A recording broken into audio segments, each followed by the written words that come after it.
One compound, one walled house, 10 years of hunting.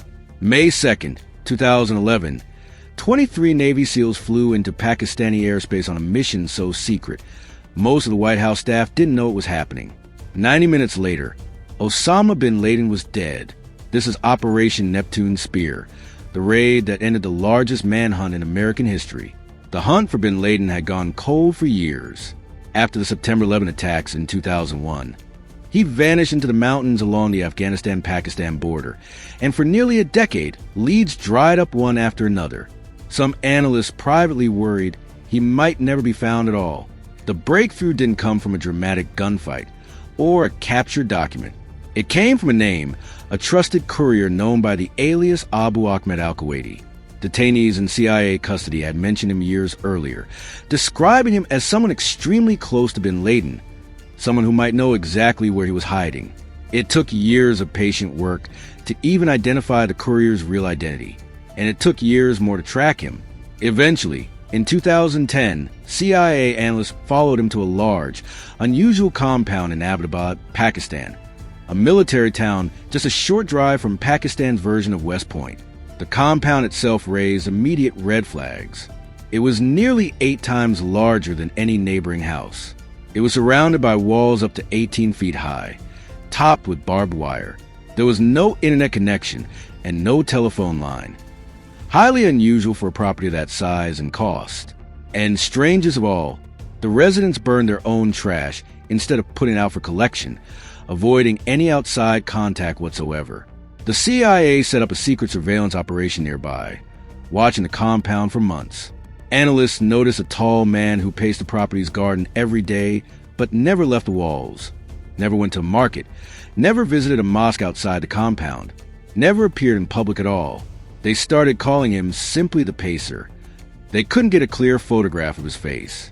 They couldn't confirm his identity through any single piece of hard evidence. But the pattern fit, the location fit, the behavior fit. By early 2011, the CIA had built a case they considered strong, but far from certain. Some analysts estimated the odds that the Pacer was actually bin Laden at somewhere between 60 and 80%. Others were far less confident. This was, by any measure, a decision to be made under real uncertainty. President Obama was briefed on the intelligence in March 2011. Over the following weeks, he met repeatedly with his national security team, weighing options that ranged from a precision airstrike that would level the compound, to a joint raid with Pakistani forces, to doing nothing at all and continuing to watch. An airstrike was tempting because it removed American troops from personal danger. But it came with a serious problem. Without a raid, there would be no way to confirm bin Laden's body, and a strike large enough to guarantee his death risked killing everyone else in the compound too, including any women and children living there. Involving Pakistan was considered and firmly rejected. Elements of Pakistan's intelligence services were widely suspected of protecting militant networks, and any leak, intentional or accidental, could give bin Laden time to escape before a raid ever happened. That left one option: a helicopter-borne raid by U.S. Special Operations Forces, conducted entirely without informing the Pakistani government in advance, a mission that would violate Pakistani airspace and sovereignty outright, with all the diplomatic risks that came with it. On April 29, 2011, President Obama gave the final order. The mission was assigned to a Navy SEAL unit from a Naval Special Warfare Development Group, commonly known as SEAL Team 6, under the operational name Neptune Spear. Late on the night of May 1st, 2 modified Black Hawk helicopters, specially adapted to fly quietly and evade radar detection, lifted off from a base in Afghanistan and crossed into Pakistani airspace undetected.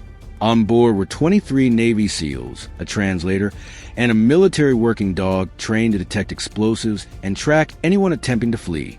The plan called for one helicopter to hover above the compound, while SEALs fast-roped down into the courtyard.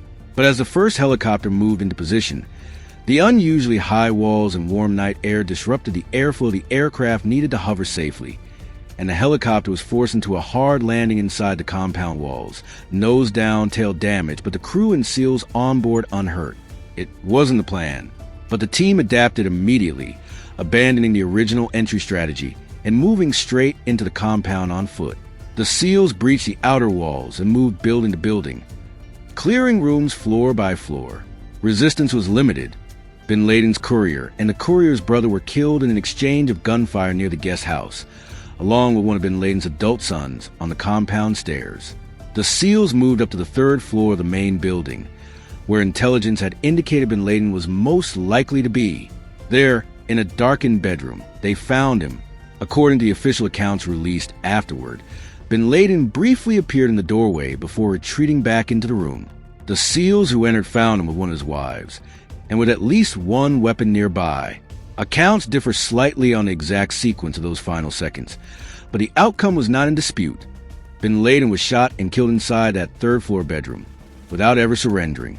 The entire raid, from touchdown to liftoff, lasted under 40 minutes.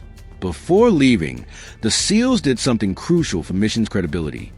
They gathered a substantial trove of documents, computer drives, and storage devices from the compound, material that would go on to give U.S. intelligence agencies one of the largest single hauls of al-Qaeda internal communications ever recovered. The second helicopter, called in after the first one's hard landing, extracted the team along with Bin Laden's body. The damaged Black Hawk was destroyed on-site to prevent its stealth technology from falling into anyone else's hands. Identity confirmation happened quickly. Facial recognition analysis, comparison with photographs and family members, and a DNA match against samples from Bin Laden's deceased sister all confirmed within hours. It was him. Later that night, President Obama addressed the nation on live television, confirming that the operation had succeeded and that Osama bin Laden was dead. Bin Laden's body was flown to the USS Carl Vinson in the Arabian Sea and, according to official accounts, given a religious washing and buried at sea within 24 hours, in accordance with Islamic tradition, a decision made partly out of respect for religious custom and partly to ensure no burial site could ever become a shrine or rallying point. The raid's success came with real diplomatic fallout. Pakistan's government was furious at having been kept in the dark about an American military operation deep inside its own territory, and the incident badly strained an already fragile relationship between the two countries for years afterward. There were also questions that lingered well beyond the celebration in the streets of Washington and New York that night. Was it legally a killing in self-defense, or something closer to an execution? Officials maintained Bin Laden was armed and posed a threat, though some reporting later suggested he may not have been holding a weapon at the exact moment he was shot. The full truth of those final seconds remains, to this day, known with total certainty only to the men who were in that room. What is in dispute is the scale of what ended that night. A manhunt that had spanned nearly 10 years, cost untold resources, and shaped an entire era of American foreign policy came to a close in under 40 minutes, inside a walled compound in a quiet military town. Not with a trial, not with surrender, but with a raid so secretive that most of the president's own staff only learned what had happened when they watched it unfold live, in near silence, from the White House Situation Room. If you found this breakdown of one of the most consequential operations in modern history interesting, hit subscribe. There are more stories like this one waiting.